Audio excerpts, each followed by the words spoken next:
Now this is the new DJI Mini 5 Pro, and on my very first flight, I crashed it into the water. What's the worst that can happen? It'll be the first time that I fly this drone. This is a new drone. Now I only flew it for a couple of minutes, and on one of the back flights, I ran into a branch that I didn't see.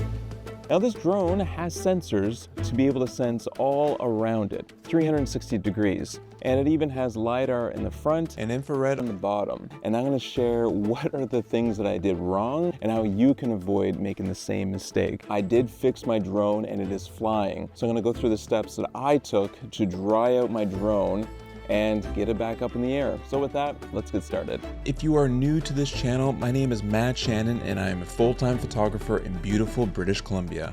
Whether you're here to learn, be inspired, or simply enjoy some stunning visuals, you've come to the right place. Subscribe to my channel if you want to see more videos like this.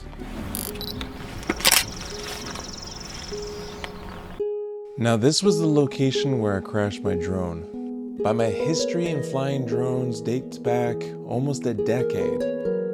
And though I wouldn't consider myself a professional drone pilot, I've been flying long enough to understand the risk and the reward with every flight I take. Now some of my favorite shots are early morning where there's mist through the trees, or really high places that if anything were to happen, I'd lose my drone completely. And the early drones that I flew didn't have any sensors except for the camera in front of you. So doing any complex shots, flying backwards, through trees and limbs, all of it needed to be done in sight, making sure that you didn't make any wrong moves. I have a wide range of drone experience. I fly my drone for my own YouTube channel, but I also fly for architect firms, commercial companies, tourism. And there's a lot of work that goes into these shots because any screw up you make could be a lot of money. So you need to have insurance. You need to make sure that you have a license to fly that drone. Every shoot needs to be planned out and communicated with whoever you're working with, just so at the end of the day, you get the best shots and you do it safely. Now, I love flying through forests and, tight-knit places because it's just so cool. Like navigating through the woods. I kind of feel like Superman, would, who's, flying between buildings. And at this location, we have a waterfall, something to focus on and fly towards or away from, up and down the stream. And a lot of streams don't have trees sticking out of the middle of it. They're on the side and they kind of branch up and over, and it gives you this beautiful tunnelway. Now this is in Nova Scotia and it's during the peak of the fall colors. And they just had a bunch of rain, so we have this beautiful cascading waterfall. And I wanted to fly away from the waterfall, showing the waterfall up close with all of its details, and then flying to show more of the beautiful leaves. Now, a lot of videographers would like to fly towards, up the river. But I wanted to kind of show that the beauty wasn't just the waterfall, but all of the colors surrounding it. So I wanted to reveal all of those colors. So one person who was commenting on my reel that I posted of me crashing the drone is the fact that I'm flying backwards. The back of the drone has two visual sensors and that's it. Whereas the front of the drone, you have your camera that can also act as a sensor. And then you have LiDAR, which is pretty cool.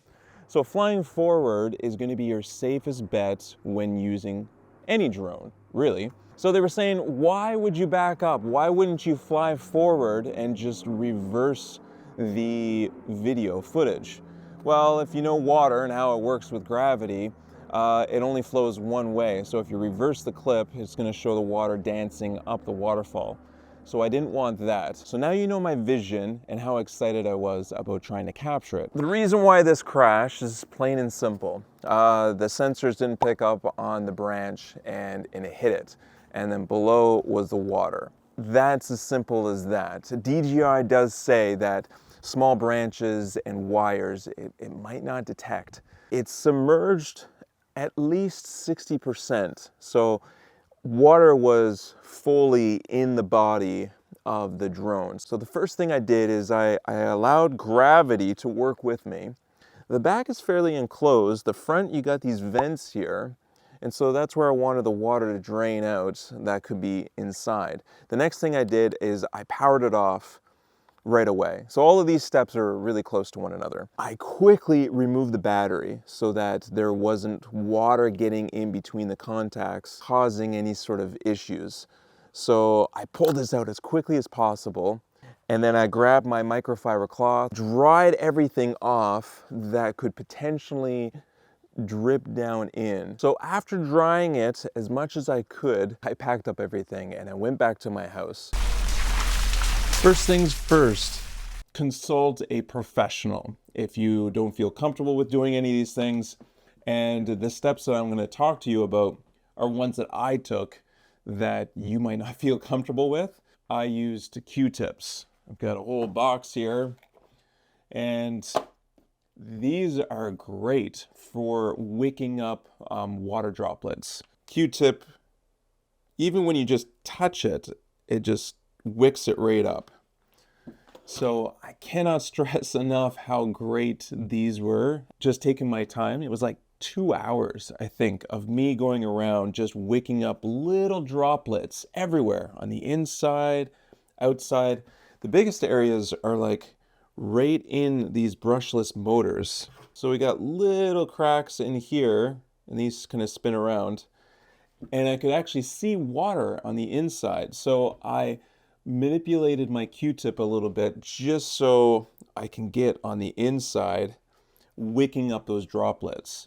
And it worked really well. You even have the underside here, and I could just stick that in there and wick those up, like all the little crevices on the inside here, around, especially the head of the drone. These little fins right here, I could just wick up all of the water droplets.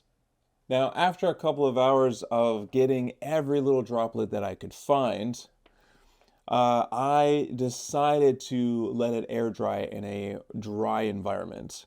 Now, a lot of people will say online, you gotta put it in rice, and I've got some white rice here. The reason why this is so popular is because people used to dump their phones in the ocean, the water, whatever it is, and then they put it in the rice, and after a couple of days, voila, it was better. Now, these granulars of rice are too big to really get all of the little droplets of water in the little cracks and grooves of your drone right up against the motherboard. Now, I didn't use any rice. Now, what I do have are silica beads, and I would trust this over the rice, I think. Now, there is another creator online, and he says the best way to tackle this is to take it all apart and then use alcohol to clean it off. So he does all of these different steps. He uses vinegar, distilled water, and he cleans every little part and then puts it back together. Now, if you do take this apart, you void the warranty. Now, this was not in salt water. If it was in salt water, the number one thing that experts and other creators say to do is you need to rinse it off so that you get rid of all the salt water, because that's going to oxidize, it's going to corrode, it's going to cause a lot of issues, and it might not be even right away. You might have issues in a week or 2 weeks when things start really corroding. Now, just like the rice and how some people say, do not use rice, you're going to do more harm than good. They also say about hair dryers. And the reason why is because you will force the moisture deeper inside your little crevices and electronics, causing more damage using a hair dryer. Now, why did I use it?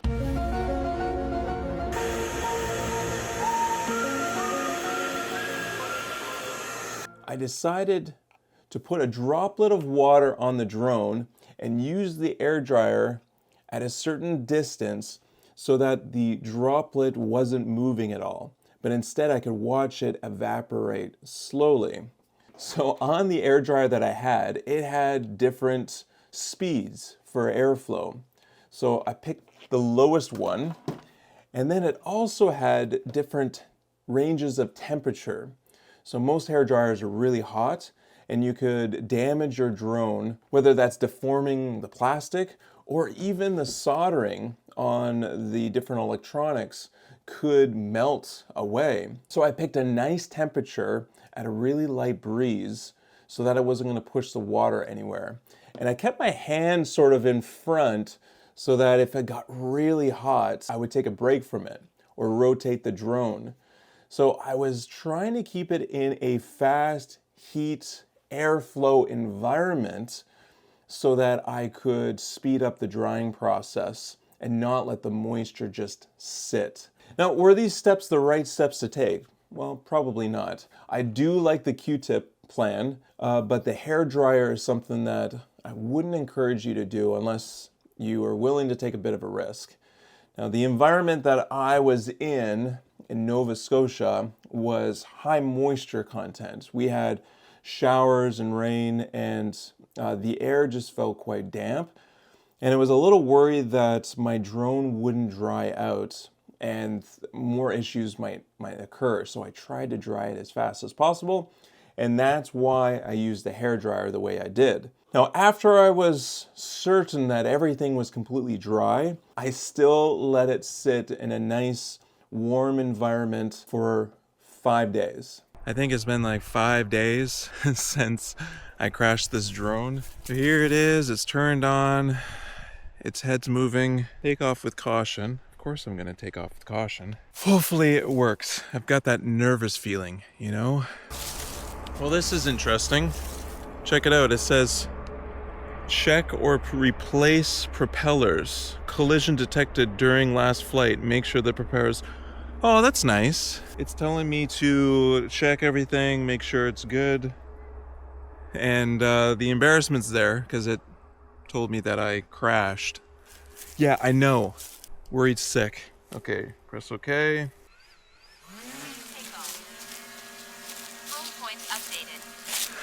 So far, so good.